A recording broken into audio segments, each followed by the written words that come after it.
On a quiet afternoon when the wind moved softly across the porch, a 55-year-old veteran believed his days would remain simple and still. Life had taken enough from him, and he expected nothing more than silence and routine. But everything changed when Ranger, his loyal German shepherd, barked at a plain envelope left at his door. No name, no note, only a single message declaring that he had become the new owner of an old hilltop estate. He almost laughed at the thought. Men like him were not given grand homes.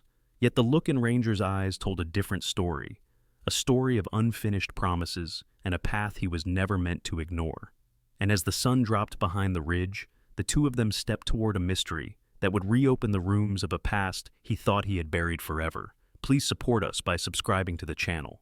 The late afternoon light drifted through the mountain valley in a pale, quiet gold, as if the day itself hesitated to end.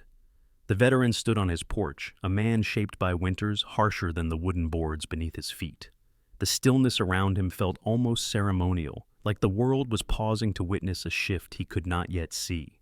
His name was Thomas Hale, a 55-year-old man with a tall, lean frame carved by years of lifting burdens no one else could carry. Short brown hair, graying at the temples, brushed neatly to one side despite the wind's attempts to undo it. A close salt and pepper beard framed his gaunt, angular face, where a faint scar along his left jaw caught the fading light.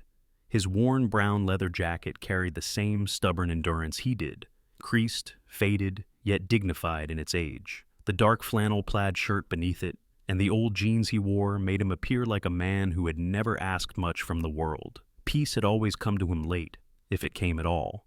Beside him sat Ranger, his 6-year-old German shepherd companion, whose black saddle, copper-brown legs, and gray-dusted muzzle gave him the look of a creature carved from memory and smoke. Ranger's amber eyes held a patience that seemed older than his years. And above all else, he watched Thomas with a loyalty shaped by understanding rather than training. Thomas lifted the day's mail from the porch rail without expectation. He rarely received anything beyond bills or the occasional notice from the VA office. But the last envelope was unusual, thick, cream-colored, unmarked, carrying the faint scent of cedar. A discomfort stirred in his chest as he turned it over in his hands. Gifts rarely came to men like him, and surprises almost never came without shadows. Still, he slid a thumb beneath the seal and unfolded the contents. The letter was a legal document bearing the crest of the state's property commission. The words struck him with a weight he had not felt in years. He had been named sole inheritor of an old stone estate on Wind Hill. The signature belonged to Colonel Alden Mercer, a man Thomas had not spoken to in more than 20 years. Mercer had once been his commanding officer, stern, yet quietly compassionate, with sharp blue eyes and a posture that defied age. He had also been a lonely man, carrying a grief Thomas had sensed but never questioned. After the war, Mercer withdrew from society entirely, avoiding ceremonies, reunions, and even old comrades. Thomas had not known the colonel lived long enough to leave anything behind.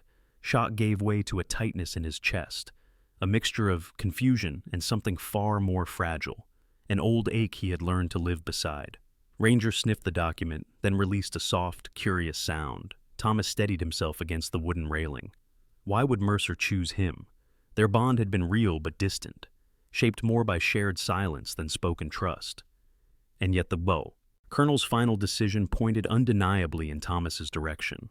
He folded the paper once, slowly, letting its weight settle into his thoughts. He had spent years drifting like a loose nail searching for wood solid enough to hold. This summons, unexpected and impossible to ignore, felt like a new kind of assignment. Perhaps Mercer had chosen him because both men carried abandonment differently, but understood it the same. Perhaps it was an apology, or a request, or something neither man had ever found words for when they were both alive. The wind brushed cold against Thomas's scar as Ranger pressed closer to his leg. The dog's presence grounded him, steady as always. Thomas exhaled, a long breath that carried fragments of struggles he never spoke aloud. He looked toward the mountains, their shapes softening into evening. Something in the horizon felt like a whisper tugging at an old memory. He knew then he could not turn away from whatever waited on that hill. "All right," he murmured, his voice quiet but certain. "We'll go see what the old man left behind." Ranger lifted his ears, sensing the shift inside him. As Thomas turned to go inside, the envelope slipped slightly, revealing a second folded sheet he had not seen before. The paper was thinner, older, marked with a single handwritten line, and the words on it froze Thomas where he stood, because they should not have been possible. Ranger stepped forward, ears sharp, posture alert. It was as though the dog sensed that the past had just opened a door neither of them were ready for. And the message on that hidden sheet suggested that the inheritance was only the beginning of something far more unsettling. The sun had already lowered behind the ridge when Thomas Hale's truck rumbled up the gravel path leading to Wind Hill Estate.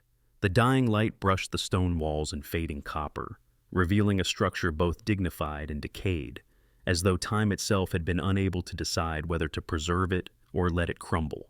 Ranger stood upright in the passenger seat, ears forward, body tense with an alertness Thomas trusted more than any map or memory. Thomas stepped out first, boots sinking into soil softened by years of neglect. The air carried the scent of pine, cold stone, and something older, like secrets waiting beneath layers of dust. Ranger leapt out, landing silently, his movements careful and measured, as if assessing a place that had been asleep too long. The estate loomed 3 stories high, its weathered stone facade draped in dark ivy. Wooden shutters sagged unevenly, and the tall front door bore scratches faded by seasons of wind. Thomas felt the presence of memory humming against the walls, though he had never been here before. It was the kind of place where voices lingered longer than the people who made them. He reached the steps and brushed his fingers over the aged railing. The coldness of the metal sent a shiver through him, not of fear, but of recognition, an intuition that Mercer had walked these steps more times than he'd ever walk away from them. Ranger sniffed the doorway, then barked once, a short sound that echoed strangely in the silent yard. Thomas inserted the old iron key into the lock. It resisted at first, stiff as a stubborn thought, then turned with a groan that rolled down the hallway like a wakening breath. The door swung inward, revealing a grand foyer washed in shadow. The stone floor stretched toward a sweeping staircase whose wooden banister curled like a frozen river. Ranger moved ahead, his paws clicking softly. Thomas followed, keeping to the edges of the hall where the floorboards appeared sturdier. Dust motes drifted through the slanted evening light, giving the place an otherworldly stillness, as if the house had been waiting for exactly this moment, this man, this return. To his left stood a formal parlor, partially illuminated by a corner lamp left unplugged but still upright, as though the colonel had intended to turn it back on someday. Heavy velvet curtains, once crimson, had faded into a muted rust. The scent of old books and dried cedar whispered across the room. Thomas stepped inside, stopping near a grand portrait above the mantel. The painting depicted a woman with sharp, elegant features and shoulder-length dark hair curled softly at the ends. She had a quiet fierceness in her eyes. A brass plate beneath her read, Eleanor Mercer, 1943-98. Ranger stared at the portrait, tail still, ears pricked as though sensing a history too heavy for silence. A creak sounded from the hallway, gentle but unmistakable. Thomas turned sharply. Ranger growled low, the sound vibrating from deep in his chest. The air shifted with a faint echo, footsteps perhaps, or the settling of a house too long ungreeted. Thomas breathed slowly, grounding himself in the present, reminding himself that echoes of old lives often lingered like habits. He scanned the parlor again, noticing a small wooden chest on a cease table. It was no larger than a shoebox, crafted from dark mahogany with iron hinges shaped like wings. Dust framed it, but the lid itself seemed recently touched, as if someone had placed it there not years ago, but moments before. He approached carefully. Ranger sat beside him, gaze fixed on the chest with an intensity that tightened Thomas's throat. The front bore an engraving in elegant script. "He who finds the final room will know why I chose you." Thomas exhaled slowly, the words striking deeper than he wished to admit. Mercer had been a man of few gestures, fewer explanations. If he had left a message, it was deliberate, meant for Thomas alone. Ranger nudged the box once with his nose, then stepped back, as if urging him to open it. Thomas lifted the lid. Inside lay a single object, a small brass compass with the initials AM etched into its back. The glass was scratched, and the needle trembled faintly when Thomas picked it up. He frowned. The compass did not point north. It strained instead toward the right side of the house, quivering as though pulled by an unseen line. Ranger followed the compass's direction, moving toward a narrow hallway Thomas had not yet explored. The corridor was long, lined with old sconces and cracked wallpaper whose faded florals drifted like ghosts across the walls. Halfway down stood a door left ajar, its hinges rusted around the edges. Thomas stepped forward but stopped when the floor creaked under additional weight, not his own and not Ranger's. From inside the room came a faint rhythmic tapping, not wind, not settling wood. Something deliberate. He pushed the door open fully. The room beyond was small, lit only by the pale wash of twilight. Shelves lined the walls, filled with old journals, maps, and weathered binoculars. A single window faced the western hills, and beneath it sat a narrow writing desk. Standing beside the desk was a man Thomas had not expected to see, or rather, a figure whose appearance surprised him enough that his breath halted. The man was tall and gaunt, with silver hair pulled back neatly and a lined face that carried the weight of solitude. He wore a dark coat and round spectacles, and though his frame was frail, his eyes were sharp as cut stone. The stranger raised a hand in greeting, but did not step forward. "You must be Thomas Hale," he said, his voice gravelly yet composed. "I'm Samuel Breyer, caretaker of this estate, or what's left of it." Thomas steadied himself. Ranger lowered his growl, but kept his stance alert. "Why didn't you announce yourself?" Thomas asked. Samuel smiled faintly, though it carried more sorrow than warmth. "I wasn't sure you'd come, and the colonel, he wanted you to find things on your own. Said you'd understand better that way." Thomas gripped the compass. "What things?" The caretaker's gaze drifted to the hallway behind Thomas, expression darkening like a cloud swallowing sunlight. "The rooms you haven't seen yet," he murmured. "Especially the last one. He wanted only you to enter it." Ranger barked once, sharp and uneasy. In the dimming light, Samuel's shadow stretched unnaturally long across the floor, and for the first time since arriving, Thomas felt the estate shift around him, not welcoming him in, but closing him inside. Twilight settled over Windhill Estate like a heavy veil, softening the stone corridors while sharpening every echo within them. Thomas Hale stood over a large oak table in the parlor, unfolding a brittle map he had discovered behind a loose panel on the wall. Ranger sat beside him, tail still, eyes flicking between his master and the dark hallway beyond, as though sensing that the heart of the estate waited elsewhere. The map itself was faded with age, its edges torn, its ink smudged into faint paths leading through rooms Thomas had yet to explore. Strange markings dotted the margins, small circles, arrows, a few handwritten notes in Mercer's unmistakably sharp script. None of the notes mentioned the final room, but the map suggested hidden spaces beneath the estate, places that did not appear on any official blueprint. Samuel Breyer stood near the fireplace, watching with the solemn patience of a man accustomed to silence. The caretaker's gaunt features seemed to draw deeper shadows around his eyes. His silver hair caught the dim light like dull frost. "Mercer kept many things beneath this house," Samuel murmured, "things he believed mattered more than comfort or company." Thomas looked up. "What exactly did he tell you to prepare for my arrival?" Samuel hesitated, his lined face tightening. "Only that you would come, that Ranger would guide you when the house itself grew restless." His gaze softened as it landed on the dog. Animals sense truths that people bury under reason.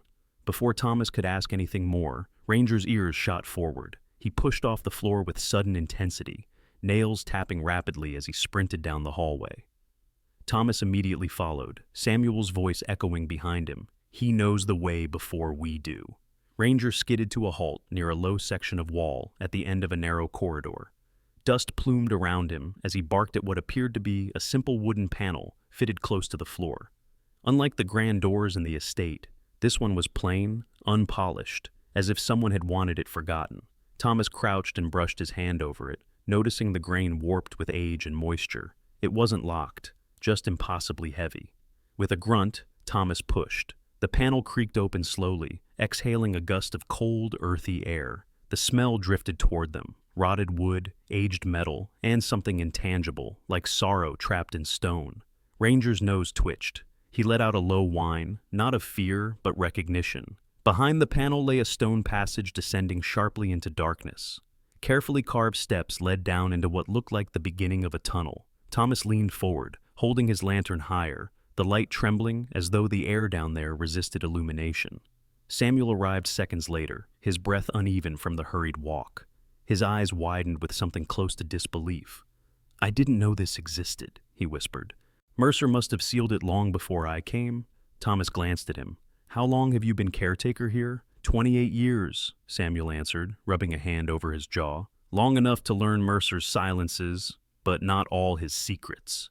His voice held a tremor Thomas had not heard before, an unease born of realization rather than fear. Ranger stepped forward until his paws touched the top step. He looked over his shoulder at Thomas with expectation, amber eyes glowing in the lantern light. Thomas felt the moment settle over him, like the first breath before a long dive. "This is it," he murmured. The compass pointed here. Samuel cleared his throat. "If this tunnel was closed for 40 years, nothing good waits below." Thomas gave a faint, weary smile. "Most things worth understanding aren't good or easy." He exhaled, feeling old aches rise in his chest. "And Mercer didn't leave me much choice." He stepped onto the first stone step. The air thickened around him, cool and heavy. Ranger descended beside him, moving with cautious certainty. Samuel remained at the threshold, torn between duty and dread.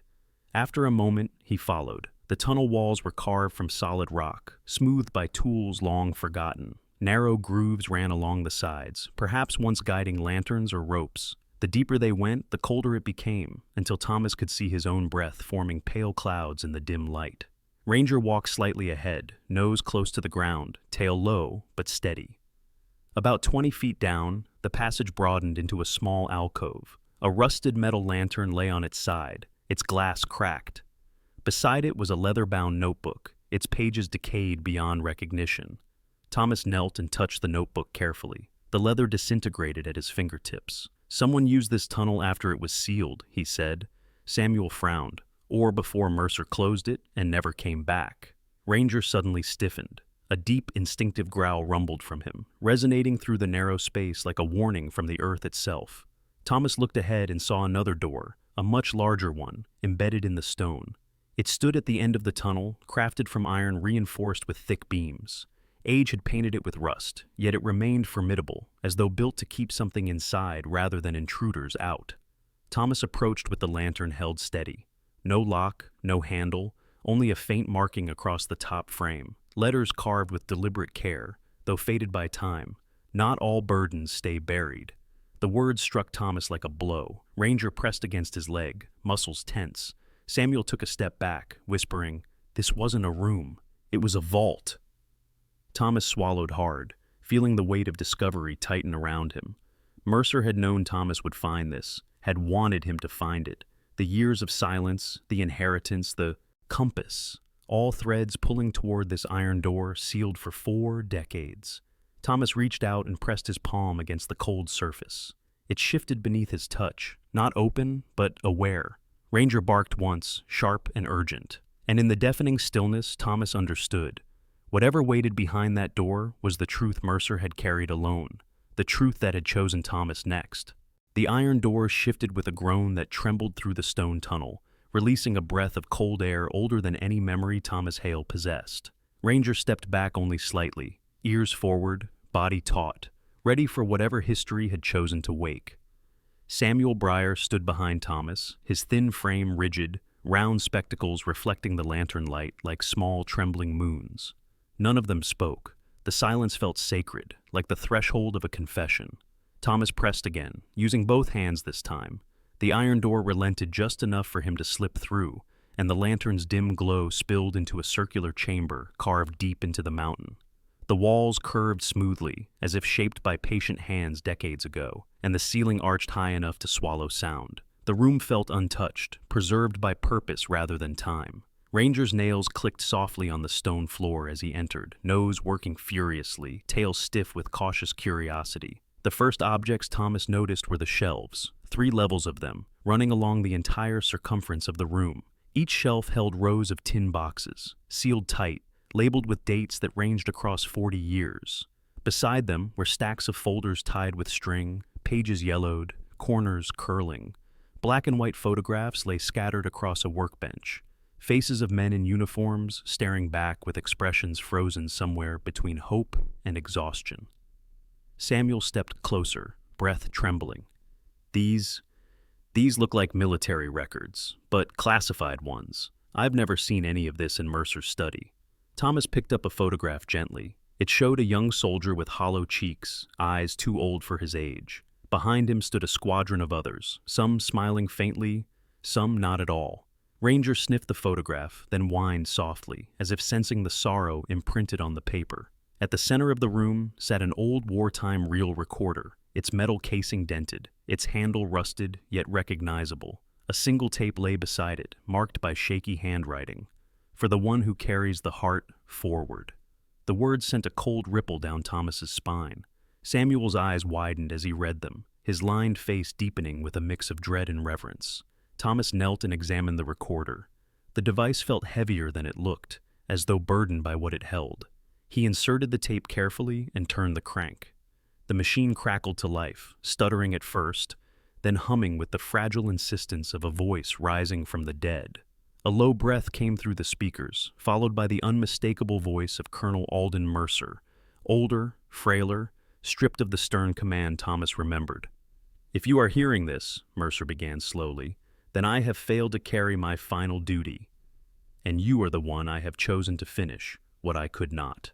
Thomas froze, hands tightening around the recorder. Ranger pressed against, his knee sensing the weight overtaking him.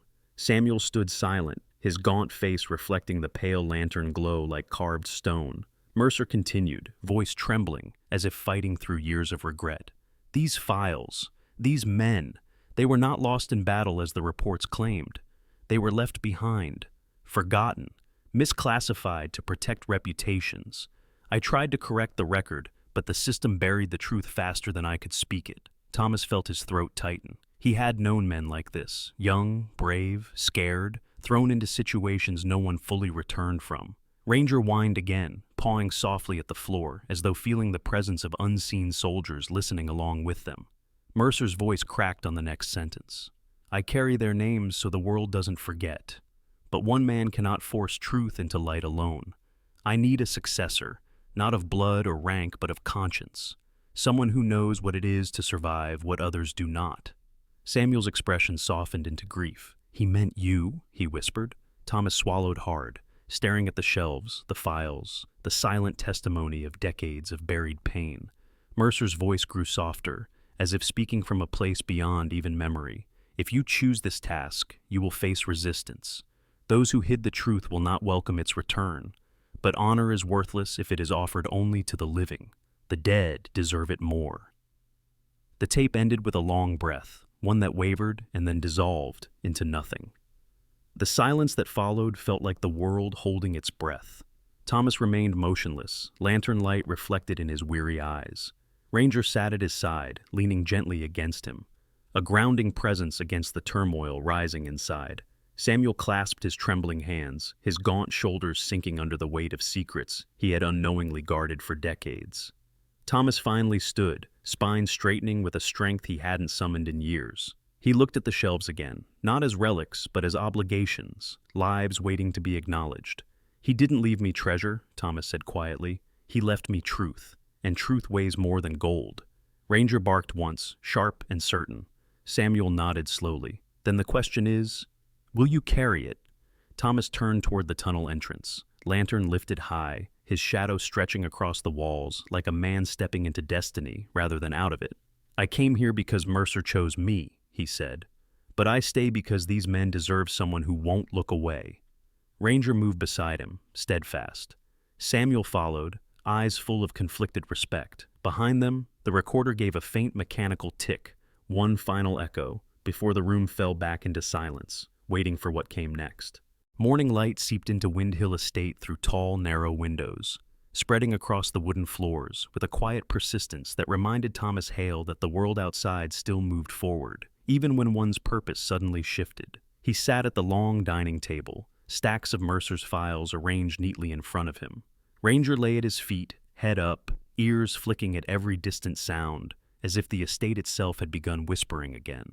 Samuel Breyer moved slowly around the room, setting down a pot of coffee, with hands that trembled slightly more than usual. Thomas sifted through the files first, scanning names that carried an ache he had not expected. Each folder held fragments, photographs, reports, letters, that painted lives abruptly interrupted, stories unfinished. The first name he chose to investigate was Private Jonah Reed, a 20-year-old soldier with a round face, wide-set eyes, and a smile too gentle for the battlefield. In his file was a letter from his sister, written in faded blue ink, begging the military for answers she never received. Samuel cleared his throat quietly. "You can't fix everything the world broke, Thomas." Thomas looked up, meeting Samuel's tired gaze. "No," he said, "but I can fix this." Ranger rose suddenly, ears sharp, body rigid. He faced the window overlooking the front drive, tail raised but motionless. Thomas followed his stare and saw a dark-colored sedan idling halfway down the road, too far to read plates, too close to be innocent. The car lingered, then rolled backward out of sight. Thomas exhaled through his nose. "That's the third one this week." Samuel adjusted his glasses, worry deepening the creases in his face. Word spreads in the wrong circles when old truths resurface. Some people had careers built on those forged reports. Thomas set a hand on Ranger's head. The dog leaned into him, steady and resolute. Ranger had always sensed danger before Thomas could name it. The fact that he now stayed alert even in daylight meant something had shifted.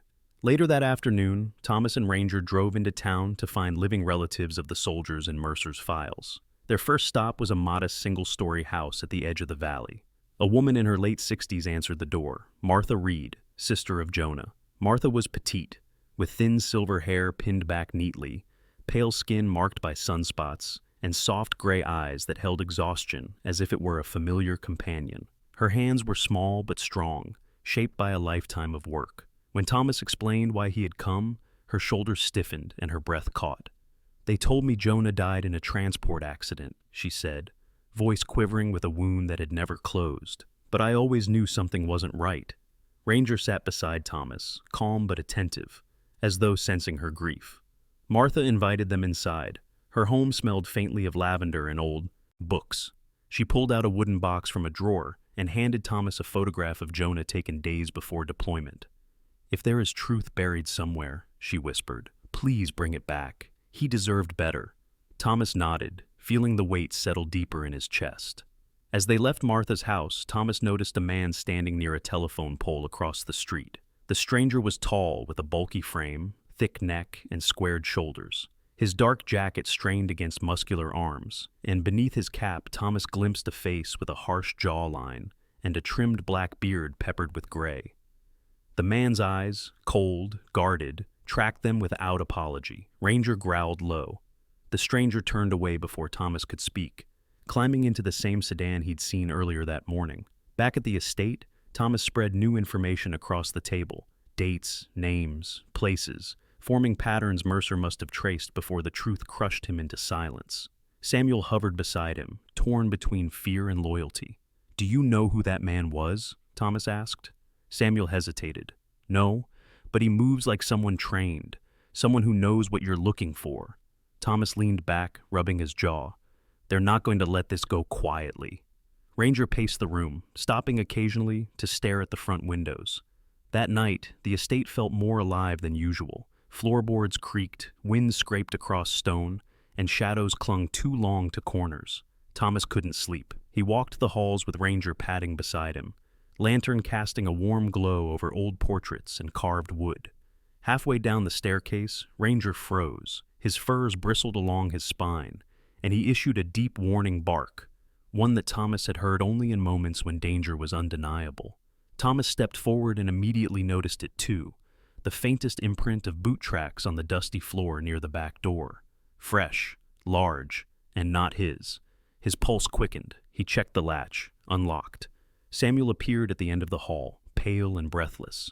"Thomas, someone tried to force the cellar door earlier. I heard it scraping, but when I looked, no one was there." Thomas clenched his fists. "They're not just watching anymore," Ranger snarled, teeth bared toward the darkness beyond the window. Thomas straightened his spine, the old soldier inside him rising like a shadow he had thought long buried. "If they want to stop this, they'll have to do more than lurk in the dark." Samuel swallowed hard. "What are you going to do?" Thomas lifted Mercer's compass from the table, its trembling needle pointing toward the final room hidden beneath the estate.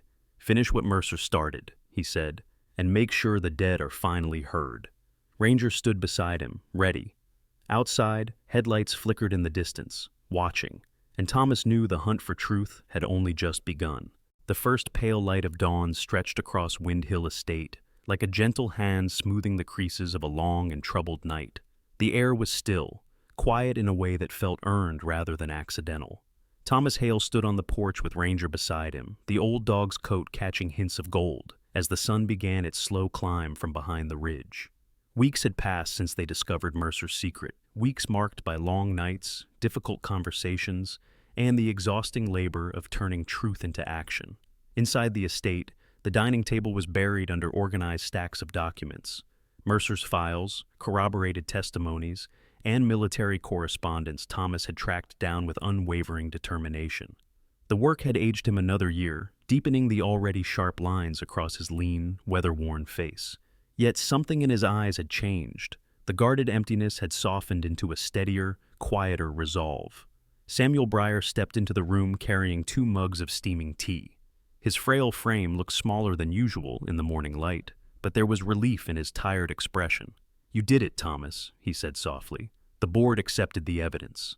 Those men, they'll finally have their names restored." Thomas nodded, rubbing a hand across his jaw where stubble had grown uneven from sleepless nights. "I didn't do it alone," he murmured, glancing down at Ranger. The German shepherd looked up, amber eyes bright, tail thumping once on the wooden floor. They had formed an unusual trio through the ordeal. Thomas with his grief-hardened determination, Samuel with his quiet loyalty, and Ranger with instincts that seemed almost blessed by something older than logic. The 3 of them had walked into darkness together, and now they were walking back out, different but whole.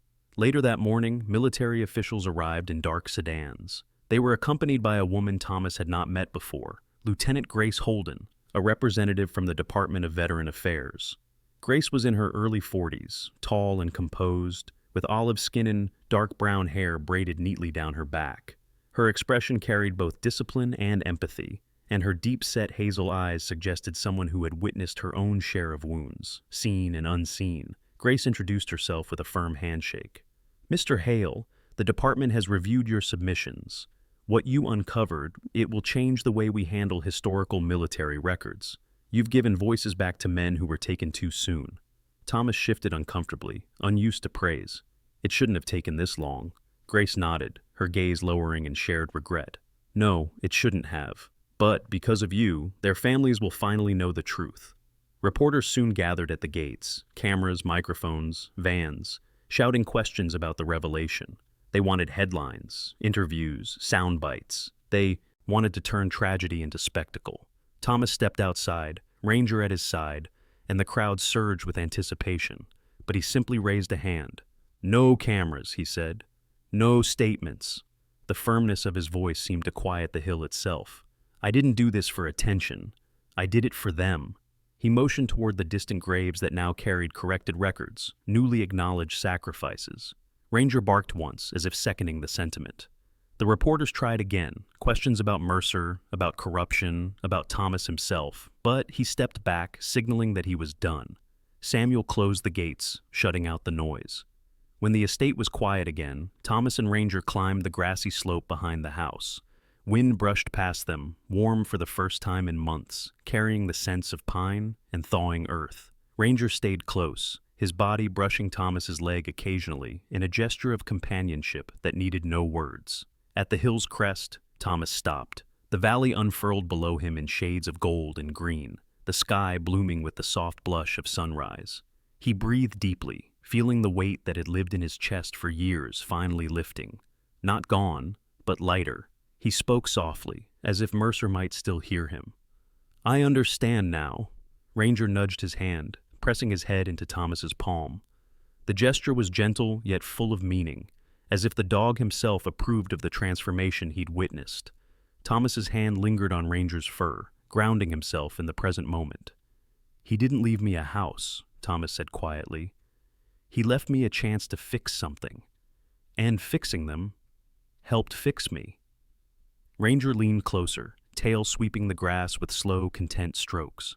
The sun rose fully then, its warm light spilling over Thomas's scarred face, illuminating the faint smile breaking across it, a smile he hadn't worn in years.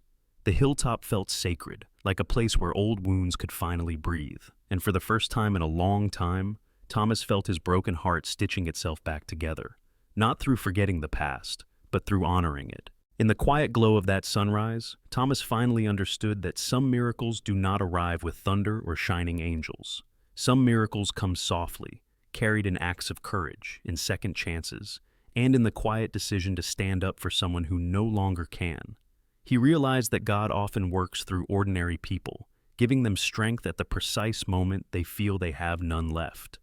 What Mercer entrusted to him was not only a mission of truth, but a reminder that healing often begins the moment we choose to heal someone else. And perhaps that is the lesson for all of us. In our own daily lives, whether we face loneliness, old wounds, or troubles we cannot speak aloud, God may already be sending small signs, gentle nudges, unexpected companions, or moments of clarity that guide us back toward hope. Miracles aren't always loud. Sometimes they are as quiet as a loyal dog resting by your side, or as steady as a sunrise breaking over a long night. If this story touched something in your heart, I invite you to share it with someone who may need a reminder that grace still finds its way through broken places. Leave a comment, tell us your thoughts, or share a moment in your life where God gave you strength when you least expected it. And if you wish to walk with us through more journeys of hope and redemption, please subscribe to the channel. May God bless you, protect your family, and place His light gently on your path, today and always.